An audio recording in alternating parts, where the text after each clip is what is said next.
God bless them. But very few of them are acting like dictators, rulers and lords. We will take care of you too. There are proceedings. Buyan Supreme Court judge ఇప్పుడు farm house లో SIT చేస్తే Telangana high court November 14, 2022 లో ఆయనకు ultimatum ఇచ్చాను city of Telangana పేరుతో 30 రోజులు time ఇస్తున్నాను, మీరు సిబిఐ ఎంక్వైరీ చేయండి లేదా నేను ఇంపీచ్మెంట్ ప్రొసీడింగ్ స్టార్ట్ చేస్తాను. 2 వారాల్లోనే ఆయన సిబిఐ ఎంక్వైరీ చేశారు. చట్టం అందరికీ సమానం, దాన్ని ఇంప్లిమెంట్ చేయాలి. కనుక వెబ్ లింక్లు ఎందుకు ఇవ్వట్లేదు? 2019లో ఎందుకు ఇచ్చారు? Peddireddy Nani BJP MLA candidate Kakinada, independent candidate ఇక్కడ హరి గణేష్ 2019 కంటెస్ట్ చేసాం. మాకు వెబ్ లింక్లు ఎందుకు ఇచ్చారు? ఇప్పుడు ఎందుకు ఇవ్వట్లేదు? అప్పుడు ఈసీ రైటా, ఇప్పుడు ఈసీ రైటా? రెండోది, సీసీటీవీ కెమెరాలు ముందే ఎందుకు పెడుతున్నారు, వెనకాతలు ఎందుకు పెట్టట్లేదు? మూడోది, 7 స్ట్రాంగ్ రూముల్లో 1 ఎస్కాట్ లో ఎందుకు పార్క్ చేశారు మాకు తెలియని దగ్గర, ఎస్కాట్ విజయనగరంలో. 4, 7 ఎంపీ రూమ్స్, ఈవీఎంలు మొత్తం అన్ని కలిపితే ఈ రూమ్ సరిపోద్ది, ఈ సైజు రూమ్. పోనీ 2 అంతల సైజు రూమ్, హాల్స్ ఉన్నాయి కదా, లేదంటే మా హాల్ డొనేట్ చేద్దాం కదా, ఎవడు రాకుంటారు. మన కాన్ఫరెన్స్ హాల్ 4 చుట్టూ 4 పోలీసులు పెట్టేసి వెబ్ కెమెరాలు పెట్టేసి, మీకు ఆంధ్ర యూనివర్సిటీ కిలోమీటర్ల దూరంలో ఉన్నది, ఎక్కడ పెట్టారో మీకు తెలియదు, ఎక్కడ పెట్టారో నాకు తెలియదు, ఏ రూమ్ ఎక్కడ ఉందో మీకు తెలియదు. 3 టైర్ సెక్యూరిటీ. ఎవరా 3 టైర్ సెక్యూరిటీ? సిఆర్పిఎఫ్. నేను నమ్మను అని రికార్డుగా చెప్పాను కదా ఆర్ఓ గారితో కోర్టులోని documentation. AP state police 2nd tier, అసలు నమ్మవు. ఇక్కడ లోకల్ పోలీస్, మీకు తెలుసు లోకల్ పోలీసుని ఎవరిని నమ్మనని. ఈ ముగ్గురిని మేము నమ్మాలా? మీ ఆఫీసర్స్ మేము నమ్మాలా? 100కి 99 మంది మిమ్మల్ని నమ్మట్లేదని మీకు తెలీదా? నేను చెప్పలేదా? నమ్మకం కలగాలి అంటే ఏం చేయాలి? ఈ దొంగ పనులు చేయకూడదు. నన్ను అడిగితే అడ్వైజ్ ఇద్దాను కదా అన్నారు మన ఆర్ఓ గారు చాలా పెద్ద. సార్ మీరే చీఫ్ ఎలక్షన్ కమిషనర్ అయితే ఇలా ఉండదు ఎలక్షన్స్. కరెక్టే, నేనే చీఫ్ ఎలక్షన్ కమిషనర్ అయి ఉంటే 7 పార్లమెంట్ ఒకే బిల్డింగ్ లో పెడుతుంది ఈవీఎం, 4 సైడ్లు సీసీటీవీ కెమెరాలు పెడుతుంది. 2 వెబ్ లింక్ 33 క్యాండిడేట్లకి ఇద్దాం.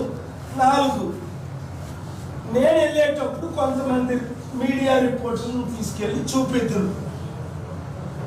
4, 5 అప్పుడు ఎవరు ఎక్యూజ్ చేయరు కదా మిమ్మల్ని. ఎక్కడున్నాయి? ఆర్ఓ గారు నాతో ఆర్పీ జాయింట్ కమిషన్ ఉంటుండే, నేను ఫైల్ చేయడానికి కారణం ఏంటి? 4:40కి దిలీప్ ఉంటుండగా ఇదే ఆర్ఓ గారు మీరు ఫోన్లు అన్ని పెట్టేయండి అన్న. నేను పెట్టను అన్నాను. నేను పెట్టేశాను అన్నారు. మీకు యాక్సెస్ ఉంది మీ ఫోన్లకి, నాకు లేదు. నా ఫోన్లో ప్రెసిడెంట్లు, ప్రైమ్ మినిస్టర్లు సెల్ నెంబర్ ఉంటాయి, అది డిలీట్. ఒకసారి ఆల్రెడీ అమెరికన్స్ ఇడియట్స్ డిలీట్ చేశారు, నా లిస్ట్ డిలీట్ అవుద్ది. మీరు రావద్దంటే రాను అన్న. ఫోన్లు పెట్టాలన్నా. ఒక 10 minutes ఆర్గ్యుమెంట్ అయింది, నేను వెళ్ళలేను, తిరిగి వచ్చేసాను కదా. దిలీప్ నువ్వు నేను తిరిగి వచ్చాను, కొన్ని ఫోటోలు తీసుకున్నాను. అది కూడా కోర్టులో చెప్పాను. మా అజయ్ డ్రైవర్ది డిఎస్పీ త్రినాథ్, సిఐ శ్రీనివాసరా, మా ఏజెంట్ మమత వెళ్ళి లోపలికి ఎంటర్ చేయకపోతే 15-20 నిమిషాలు వీడియో తీస్తే ఆయన్ని లాగి తీసుకొని ఫోన్ తీసుకొని ఫోర్స్ఫుల్గా డిలీట్ చేసి, అది వయలేషన్ ఆఫ్ ఫండమెంటల్ రైట్ కాదా? జూన్ 4th స్టార్ట్ అవుతుంది రిజల్ట్స్ వచ్చిన తర్వాత. ఎలక్షన్ రిజల్ట్స్ లక్షల మంది నాకు ఓటేసింది కానీ కరెక్ట్గా కౌంట్ అవ్వకపోతే ఈవీఎంలు ఎందుకు లేట్కి వెళ్ళాయి? సంతలో మోసినట్టు అందరూ ఎందుకు మోసారు? మేము వీటి చూసాం. ఇన్ని ఏరియాల్లో ఎందుకు పార్క్ చేశారు? మాకు ఫోన్లు ఎందుకు అలౌ చేయట్లేదు? క్యాండిడేట్లకు పబ్లిక్ ఎందుకు ఇవ్వలేదు? అన్ని చుట్టుపట్ల ఎందుకు సీసీటీవీ కెమెరాలు పెట్టలేదు? కావాల్సిన ఎవిడెన్స్ 9,000 కోట్లు మీరు సీజ్ చేశారని మీరే అంటున్నారు. అంటే 100 టైమ్స్ మోర్, 9 లక్షల కోట్లు క్యాష్ లెక్కలు పంచారని రుజువు కదా. దేశంలో 1% కదా సీజ్ అయ్యి ఉంటుంది ఎక్కువైతే. ఇదా డెమోక్రసీ? కనుక ఈ మీడియా ఆడెవడో తొక్కలకున్నాడు విక్ మాస్టర్ నర్సాపూర్లో ఏదో అక్కడ, వాడు మాట్లాడుతుంటే లైవ్లు ఇస్తాడు. ఒక వరల్డ్ లీడర్ నిన్న వాళ్ళు చూశారు. నేను ఎవరితో మాట్లాడాను ఫోన్లో, వాళ్ళు చూశారు. ఈరోజు నేను ఎవరితో లైవ్లో మాట్లాడుతున్నాను, ప్రపంచంలో దేశంలో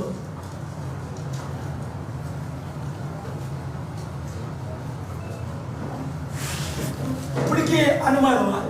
మరి మీ మీడియా మిత్రులు మీరు అందులో 1-2 ఛానల్ రజనీకాంత్ పోయినట్టుంది, యూజ్లెస్ వల్ల కవరేజే ఎవడు ఆడో పెద్ద క్రిమినల్, వారి మీద కూడా కేసులు వేస్తాను మా లాయర్స్.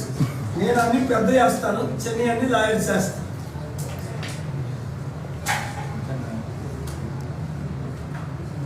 వీళ్ళిద్దరి మధ్య పోరాటం జరుగుతుందట.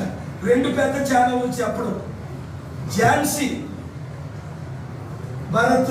మరి నేనేమయ్యాను?